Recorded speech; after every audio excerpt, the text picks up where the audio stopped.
Matty Loves Podcast. Matty Loves Podcast.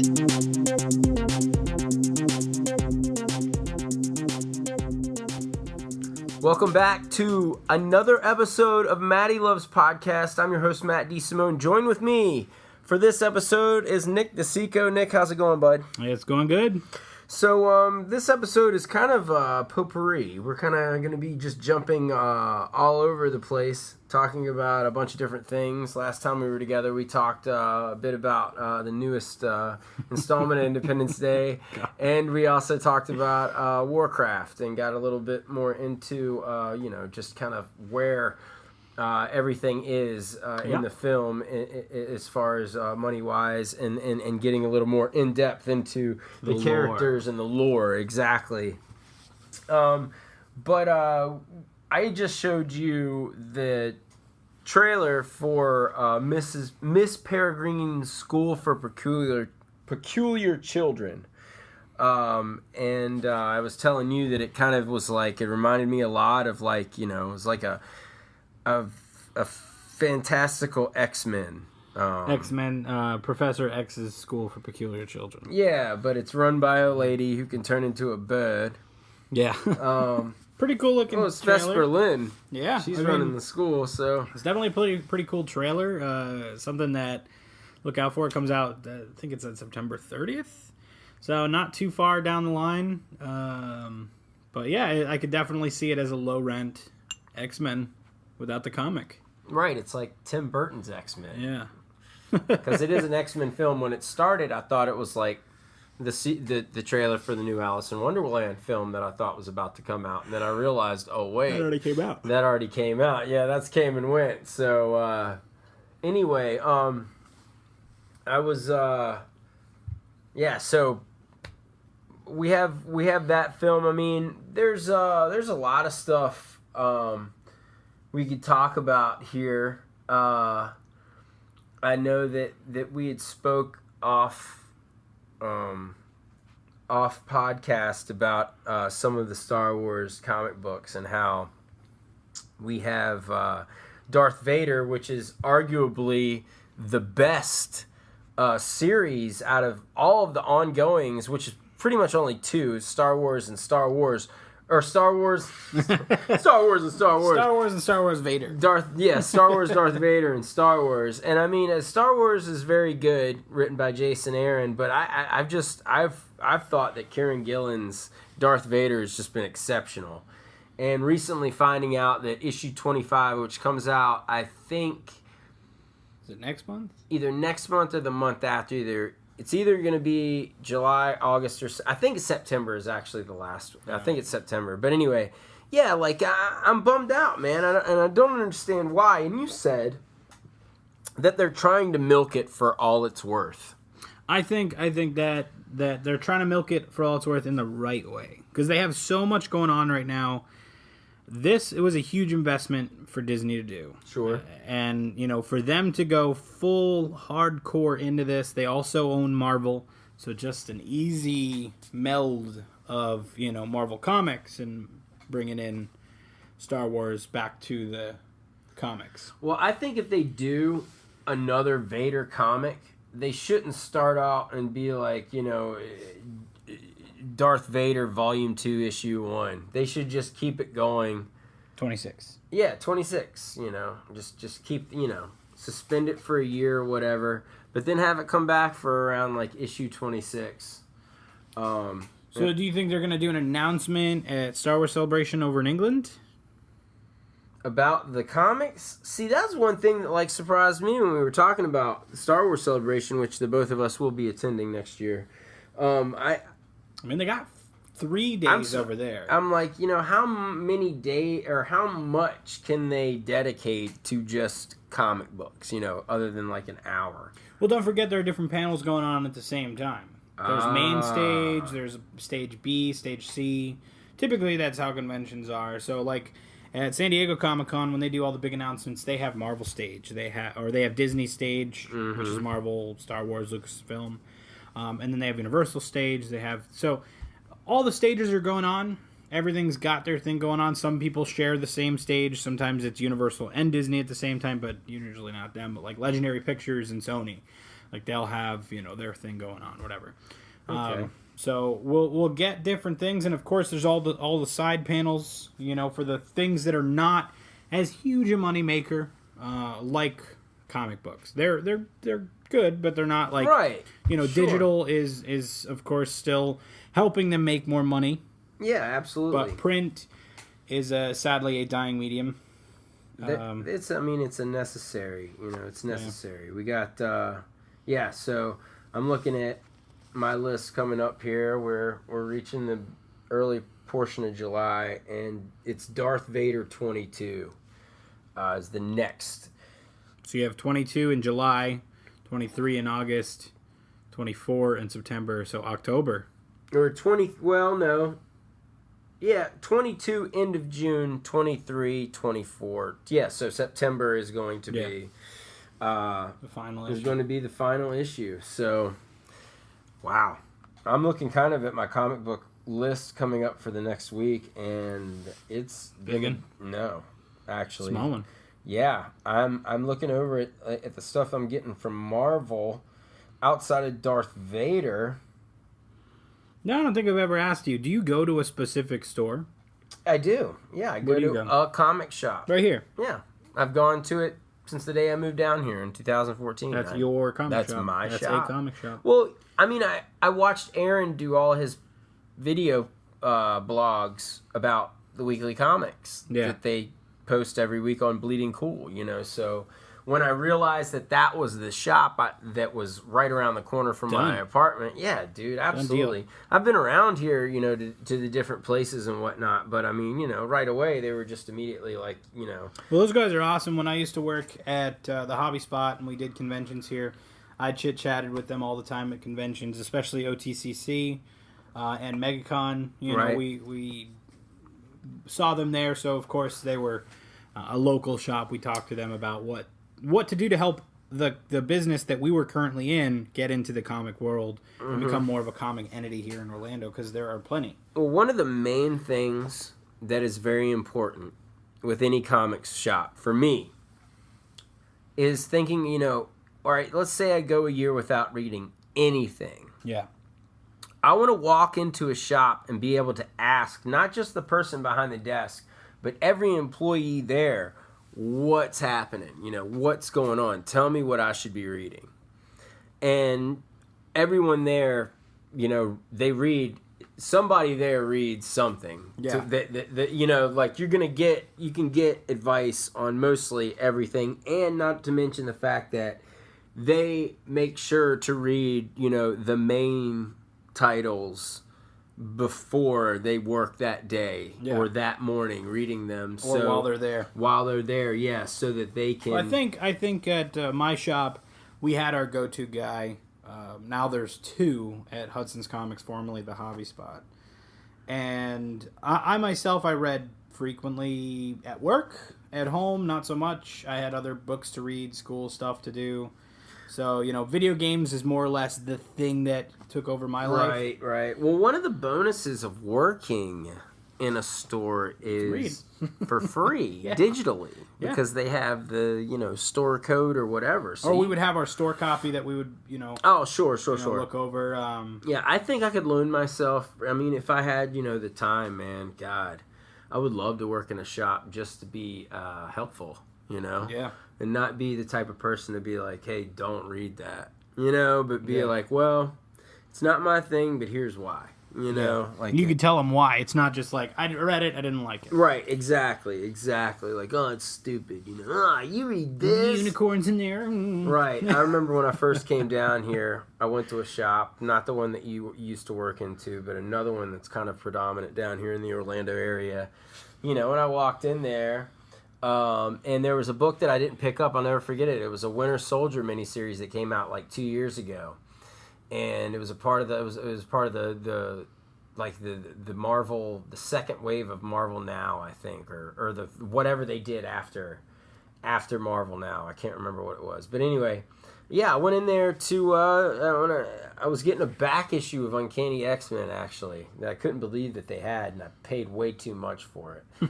and I asked the guy at the desk, and I saw the Winter Soldier come. I was like, hey, what's going on here? And he's like, oh, I don't know, man. I just like work here. Yeah. Like, what? Was that the one in the mall? Yeah, that was the one at Fashion Square. Yeah. Trash. That's I've been there a couple times. I went for collectibles, more or less, not for comics. That is where I picked up another bound of Star Wars comics. Yeah, so it's a very frustrating thing, man. Going into a shop and not really, having any sort of having someone working there that has any clue, more or less, of See, I would have been that guy.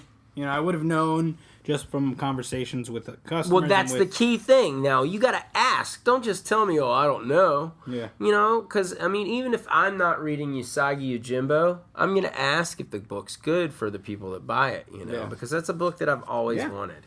That is exactly definitely on my Christmas list, I think, this year, too. Like, I want the first, omnibus, hardcover deal of Usagi Yojimbo. It came out, God. Years ago. Yeah, man. It's been going on for a long time. That's something to get into. And that was another thing too. Was Usagi Yojimbo on the cartoon, the Turtles cartoon? Did he cameo in an episode? I can't remember how all that went to. Did you see the Ninja Turtles documentary? Is it the Turtles in a Half Shell? No, what's the documentary's name? It's called the Definitive History of the Teenage Mutant Ninja Turtles. It's either called I think it's called Turtle Power, the Definitive History of the Teenage Mutant Ninja Turtles. Power. Dude, that shit gave me the feels. That's one of the best documentaries for a show or anything or a franchise, whatever, that I've ever seen. Another good one that was on for a while, I don't know if it's still on Netflix, is the one for Canon Films. Did you watch that one? Mm-mm. Dude, the Canon Films doc is fantastic. What is that one about? Well, it's about pretty much the rise and fall of Canon Films. You have to think in the early to mid 80s, Canon Films was producing a movie every single month. You can't forget the opening thing with the do do do do do. Yeah. The sea and the thing coming together. And the next part you were gonna get was either going to be Cyborg, Bloodsport, or Masters of the Universe, or an 80s Charles Bronson action film. It was gonna be one of the three. But yeah, Canon Films was responsible for Breakin', Breakin' 2. They were the company that was producing a lot of the dance movies. After Breakin' got to say, let's put out salsa and lambada, and all this crazy shit. Bro, definitely check that documentary out, man. And then it gets in depth about He-Man, the Masters of the Universe film, and how, it was. You gotta go look it up and see if it's on there. They started making that film with no money in the bank. Masters of the Universe started out and they were in debt millions. And finally right as the film was almost done, they hadn't even filmed the final fight with He-Man and Skeletor, and they shut it down. They shut the filming down. So the director, Gary Goddard, took 2 or 3 crew members, Frank Langella and Dolph Lundgren, one handheld camera, and walked back onto the set and filmed it with no lights, with just little lighting, and filmed that last fight. Have you ever seen that movie? I don't think I have. Dude, that's one thing that I always wondered. I was wow, it's I've never seen the climactic battle at the end of a film to be shot with one camera handheld. And I've always thought that was neat, but people have looked at it and been this is cheap as shit. You've had all this big grand shit, and then the last fight is just a handheld battle, home video, That's just so they could get it done. Yeah, just so they could get that shit done, man. So definitely look it up and see if you can check that out. Me and my brother watched that, I think, over Christmas break one afternoon. Last year? Yeah, we were just going over all the shit on Netflix, just finding something to watch, and I was like, I read an article about this the other day. Yeah, let's see what's going on here. Yeah, dude, and we sat and watched the whole damn thing. They don't make movies like that anymore. That was the Canon. What was it? The documentary? Yeah, it's. I mean, I would just Google Canon Films documentary, and I'm sure, like, you know, you'll get something that comes up. Canon Films doc, done. And got it on my list. So I got like Uncanny X-Men 9 coming out.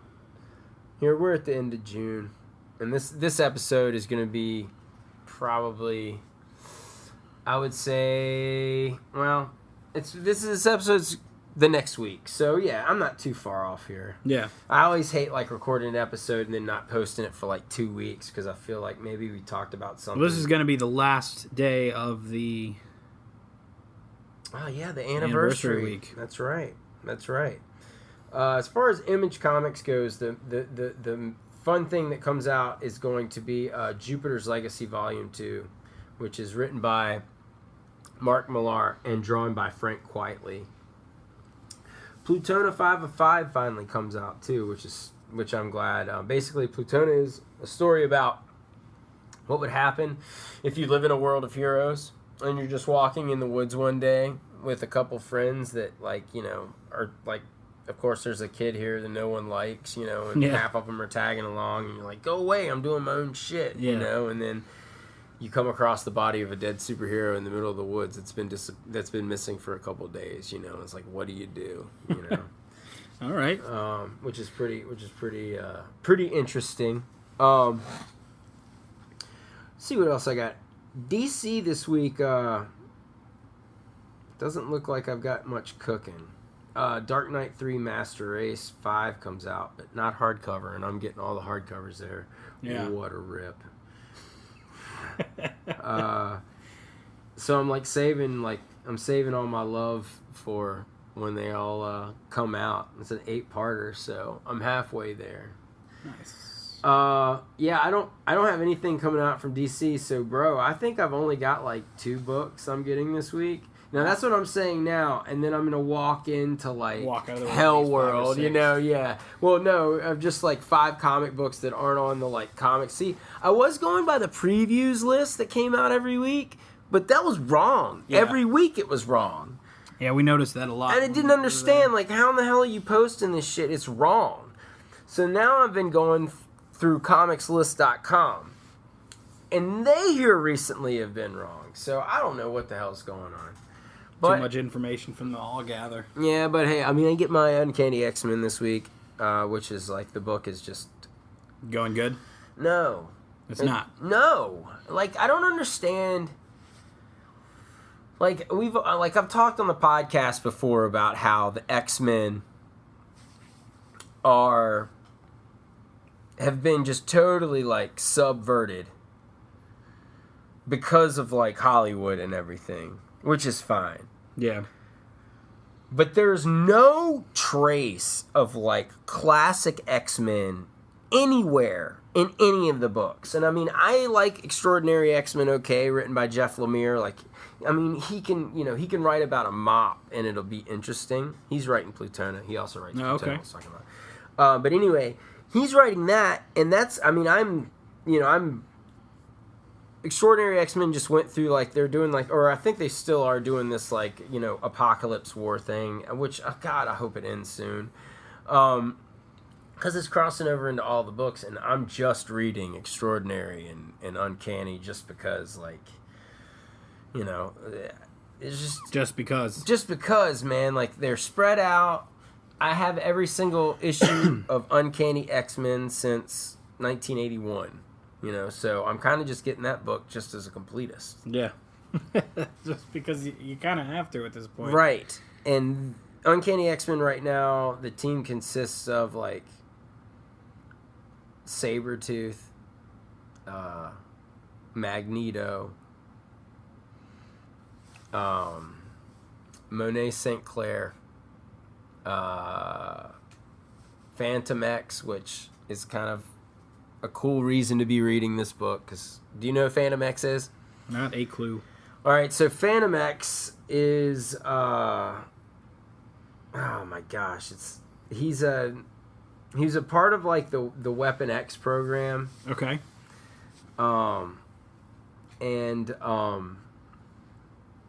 He was he has the main key with him. He's like a magician kind of in a way. Like he can like what's the word I'm looking at? Is he like a specter? You have to No. He's a solid being, but he's an illusionist. Okay. Oh yeah, but one really cool thing about it is he has like 2 brains or like 3 brains. Yeah, it's crazy. So he's got a lot of brain power going on. That's why he's such a powerful being. Yeah, he can use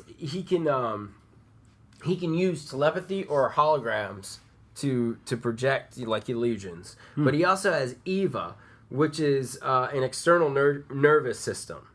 An external nervous system. system. And he can like talk to Eva. And Eva can separate from his body and turn into like a ship. He can like travel around it. All right.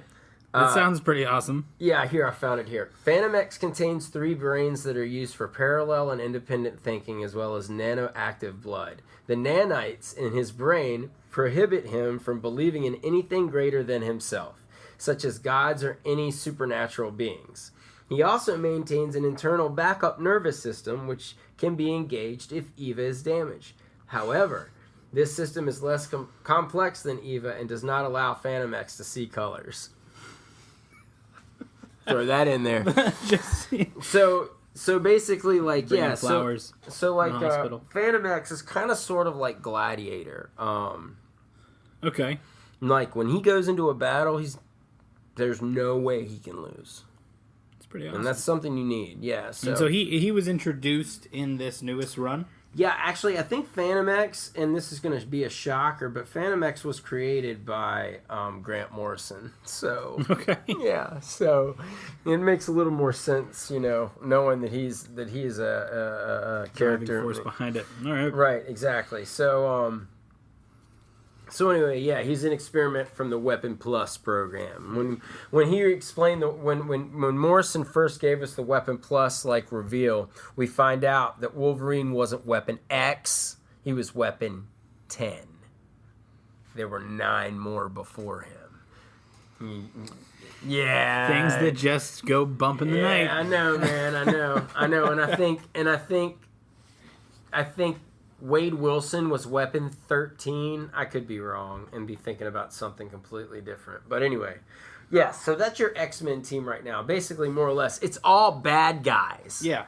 Okay? Same and that is the Uncanny X-Men, the core book of the only time Uncanny X-Men wasn't the core book of X-Men comics was when Jim Lee was drawing and writing X-Men in the very beginning in 1991. That was the only time where Uncanny X-Men was not the main title everybody was reading. But ever since then, Uncanny has been the main book. Yeah. So why does it not consist of at least like 3 out of the original 5, which is what they had maintained, forever. I don't like this new direction. I tried to embrace it. As a reader of X-Men comics, X-Men are my shit. That's my shit, man. And it's been so shit-tay for the past, 2 years as far as just, 2 years you've been weak still buying stories. 2 years? Dude, I've been... 24... Dude. 24 plus comics? Bro, I started buying, every single week, 6 years ago again, right? Every week buying multiple books every single week. Not just... and going back and getting all the uncannies. And, the last time that I think, the X-Men... Brian Michael Bendis' Uncanny X-Men was the shit. I'm sitting here saying, the past 2 years have been crap. They haven't. Brian Michael Bendis did all he could. But once they rolled out the Secret Wars plans, Brian Michael Bendis left the X-Men book, or kind of mailed it in, and we waited almost an entire year between issue... the last issue of Uncanny to what was then 500. Yeah. And issue 500 of Uncanny X-Men last year, it wasn't Brian Michael Bendis' fault. It was the biggest letdown of 2015. It was horrible, man. It was horrible. I'm sure that I could go back and listen to a couple podcasts where it started to go to absolute shit. Yeah, definitely. Definitely. I could talk about the X-Men for days, but it's just...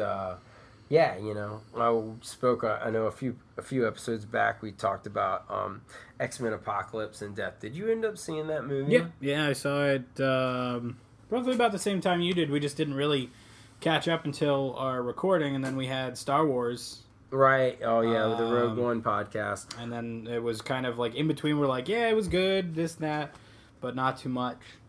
What'd you think at the end of the day? I thought it was good. I thought it was way better than...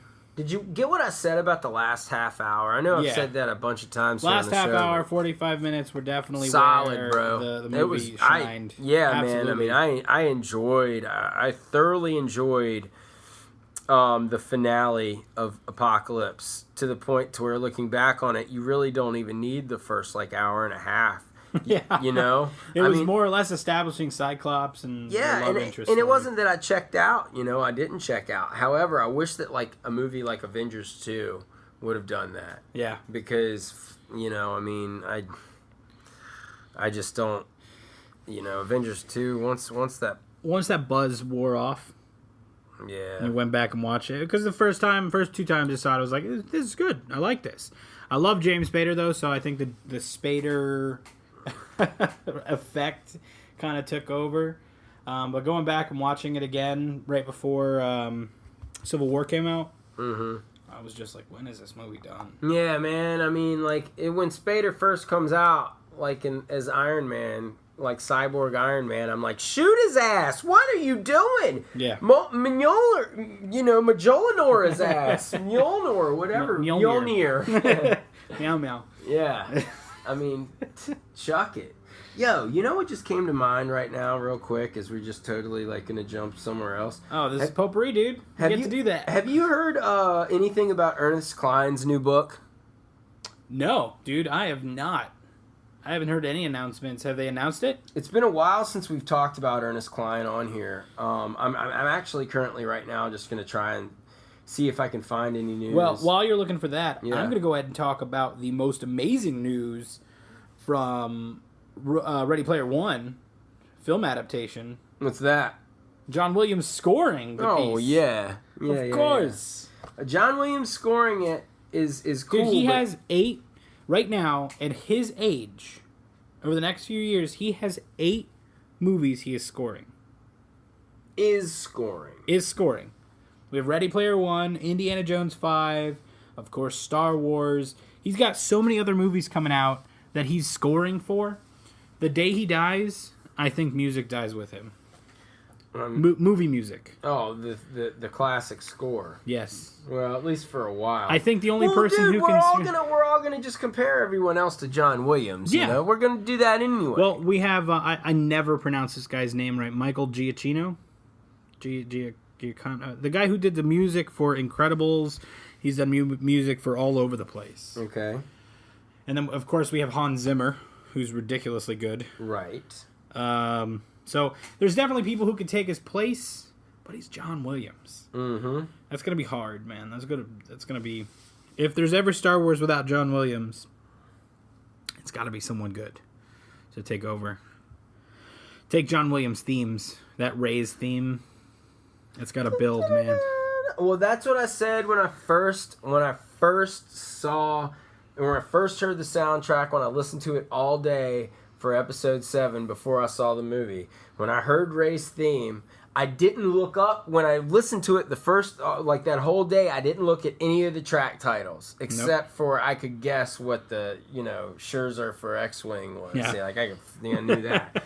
But when they were playing that theme, I was like, this is either going to say New Jedi theme on it or one of the main characters, because when they're flying, destroying bad guys by episode 9, that theme is going to be so big. Hard. Yeah. It's going to be a march at the end. It's a march. It is. Right now it is definitely a soft march. Yep. So it's more of just a trim. Dum. Yep. And then it's going to become this cymbals crashing, everything. It's going to be crazy. I know. Yes. Have you found any news about it? I'm looking up right now. Ernest Cline just got married, by the way. Congrats to Ern. Yeah, I'm reading the New York Times weddings listings here. The groom 44 is the author of Armada, a novel that he is turning into a screenplay for Universal Pictures. His debut novel, Ready Player One, is being made into a film by Steven Spielberg. The groom's first marriage ended in a divorce. Why are you going to add that shit? Oh, I guess it's just news. They didn't post this. But my thing here is...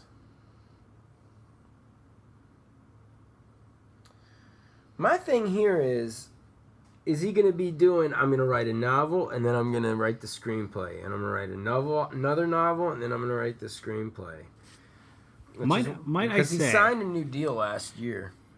That Ernest Cline's website... is awesome. It's freaking awesome. Yeah, dude. It's all Atari games. Yeah, man. Yeah.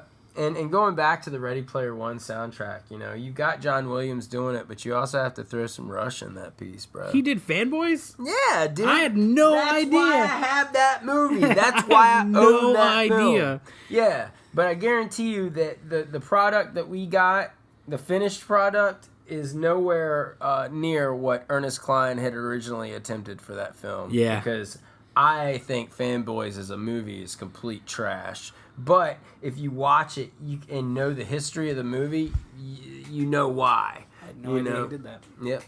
No idea. Well, there's nothing on his website that's announcements. So. Yeah.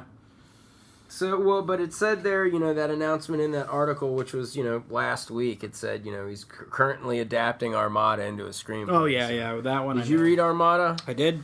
Yeah. It was good. I didn't really talk much about Armada, but that was just because, it was good, but... It wasn't Ready Player One, man. Ready Player One immersed me in a world where I felt like everybody of our generation could go. Yeah, it's it was amazing. I don't want to pick that book up because I think it's too soon. I would love to read that book again, but I don't want to pick it up. Well, I had 5 people read it after the copy that I got, and I got it with Loot Crate because it came with a free copy from Loot Crate as a Loot Crate book, and I was like, "What is this?" And I read the back cover. I was like, "It seems kind of cool."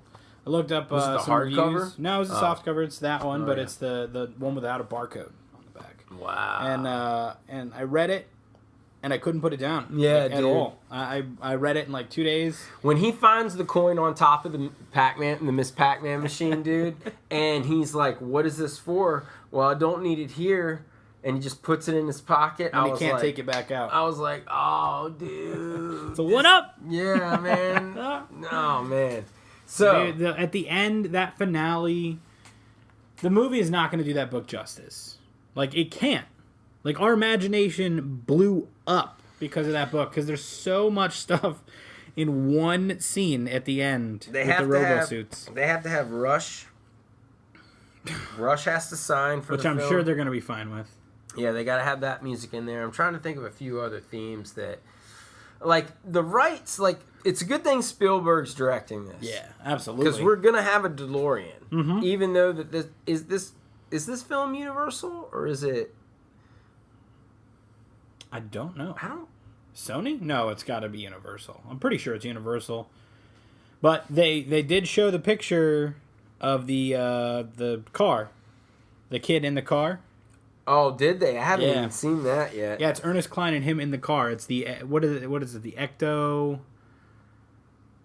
Well, the Ecto 2, I think, is what it's called in the book. No, I think it says Ecto 1. Does it say Ecto 1? Yeah. Well, it's got the DeLorean with the oh my god, the big stickers on the side. So he does have the Ghostbusters on there. Ghostbusters. There you go. Yep. Speaking of the Ghostbusters, what do you think? I don't know, man. I don't know. Have you heard the theme yet? No, I haven't. The day that it was posted, all those comments underneath it were like, "Oh God," and all this other shit. Listen. You know what? It's not the worst, but it is bad. I don't like it. It's a good Fall Out Boy song. I don't like Fall Out Boy.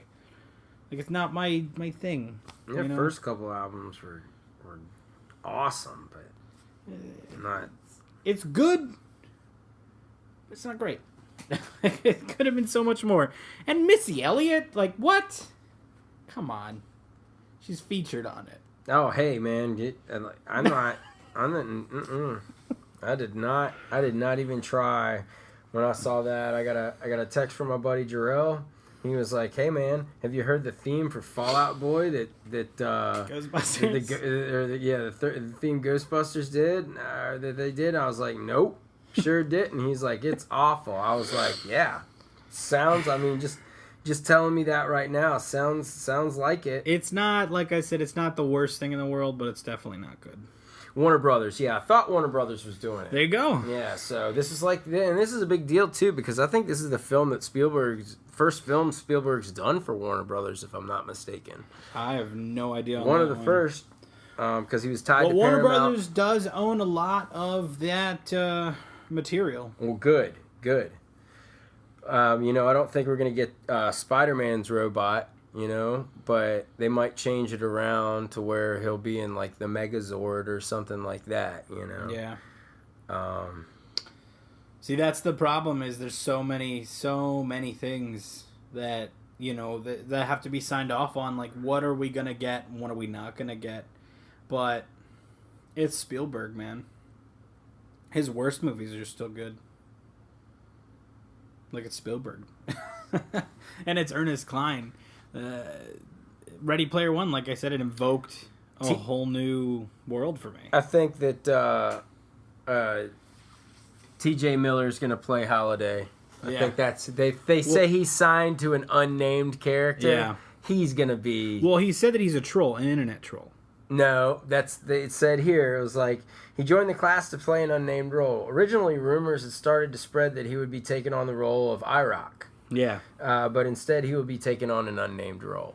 So, I'm thinking he's playing Halliday. You know what I'm super excited to see? I think Will Wheaton's going to be in the movie, too. Probably. He's one of the bigger nerd people out there who has been... Well, he's in the book. Yeah. So he's got to be in the movie. Yeah. And I'm sure he's going to have absolutely no problem saying, absolutely, get me in there. Right. Well, also, too, he does all the... Both Armada and Ready Player One audiobooks are done by Will Wheaton. So. And he did a really phenomenal job, too. I listened to about half of Ready Player One from him. He did a fantastic job reading. Yeah. I'm really looking forward to that. We're 2 years away still, though, man. Dude, and that's because of Star Wars. Well, is that because of Star Wars? It's 100% because of Star Wars. Wow, they're just not even fooling with it. No, because it was supposed to come out at the same time as 8. Oh, God. Oh, yeah, it was supposed to come out at the end of next year. Yep. They were like, no. They're going to wait for Han Solo, I guess. Well, not just that, too. Well, no, they're probably just going to wait a couple months. I mean, I think that... Well, there's so much Star Wars in the damn book, too. They can't do that, and that's the thing. It's like, how much are we going to get in the movie? How many... Because, dude, I mean, every page has at least one thing that you're going to have to pay extra for. Yeah. There's not just one lump sum you're going to be able to pay. You got to do your research. You got to be like, who owns the most of all the stuff in this book so we can just buy the rights? At one point, he says, the virtual world that he lives in, every single video game world that you've ever heard of is in there for you to explore. And he goes, Azeroth from World of Warcraft. You have every shooter, every single thing that's in the fucking You could be a lethal enforcer, bro. Lethal enforcer. You and your buddy got a green and a blue gun, and you're just mowing down everyone with 44s. Just... It's amazing. Wait, lethal enforcer, you could change the guns, I think. So you had or was it just a straight shot? I don't remember. I fucking love that game. You know what I'm excited for? And it's a scene that's probably going to be glossed over, if not, even cut. Is the one scene when he walks into the bar and the DJ is in the bubble in the middle of the room and then everybody comes to attack him. And the DJ, who's like a god character. Right. He's one of the creators. He shoots once and kills all the Yeah. I'm just so excited to see all this comical mischief that's gonna be in this movie. Yeah, it's gonna be a fun time, man. I mean, God, I almost think that you could do Ready Player One and then Ready Player Two. Yeah. Because so much shit happens. They could definitely have done that as a two-parter. And easily. then his home gets destroyed. And then he's got to hide. And then he gets taken. And then he doesn't joins. get taken. He joins. He lets them take him. Yep. And that was the point in the book to where I'm like, you could start, like, that's where you could start the new movie is he's now... It could be him waking up and in his cubicle thing, in his, like, bed... opening his eyes and he's there. And he finally goes and he meets what's his name. Credits. Yeah, dude. Part 2. Ready Player 2. Yeah. Easy. Nah, don't do it. Make just like a 2 and a Make a long movie and do a good director's cut. And don't make it look like it's in front of a damn green screen the whole time like Independence Day, dude. That would be so upsetting, man. See, that's what Warcraft did well. I know we talked about it last episode, but Warcraft... They had a lot of green screen because it, bringing this world to life, was difficult. But they had a lot of practical effects. Yeah.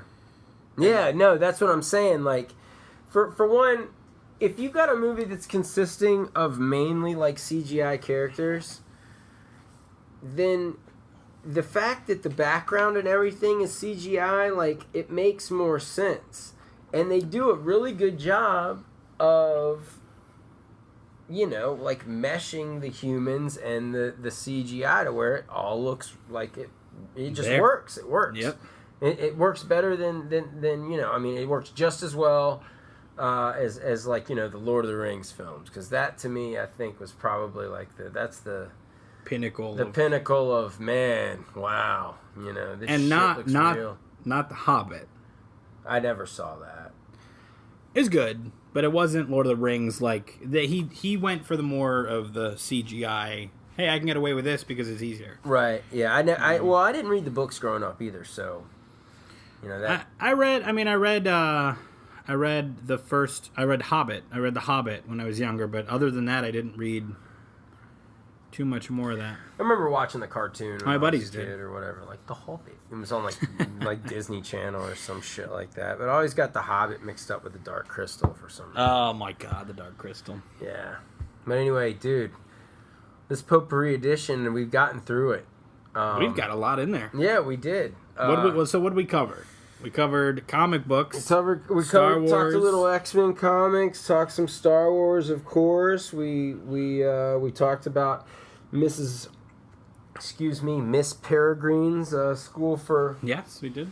Peculiar Children. We talked some upcoming films. Ready Player One, of course. Yep, rounding it out, just talking about a little Ernest Cline. Hopefully, we find out when his new book. Hopefully, because we recorded this, then we're gonna get the news. It's usually like what happens if I'm. You know what? You know what'll hold me over? Just give me a teaser. Just give me a teaser trailer. It doesn't have to be 30 seconds. For what? The movie? Ready Player One. Just get me pumped for it. Get me pumped for it. So far 2 years away. out. 2 years out. Just give me something. Damn. We've had an announcement for what? Almost 3 or 4 years now? Oh, shit, I don't know. I mean, I started doing all my research about the film after, I started reading the book and shit. And then once I started reading into the film, I was like, wait, I don't want to, spoil myself or anything, so... I mowed through that book, though, man. That was, Ready Player One's one of the greatest books I've ever read in my life. So good. And all of you should read it, too, if you haven't. Yeah. But anyway, that's going to do it here for another episode of Matty Loves Podcast. Thank you for joining us, and thank you for joining us all week as the anniversary of Matty Loves Podcast is now officially in the books, and we are moving forward through... year 2 with even more exciting episodes. So please stick around. We've always got something to talk about. For Nick DeCicco, I'm Matt Simone. Thanks for joining us, and we'll see you next time. Matty Loves Podcast. Matty Loves Podcast.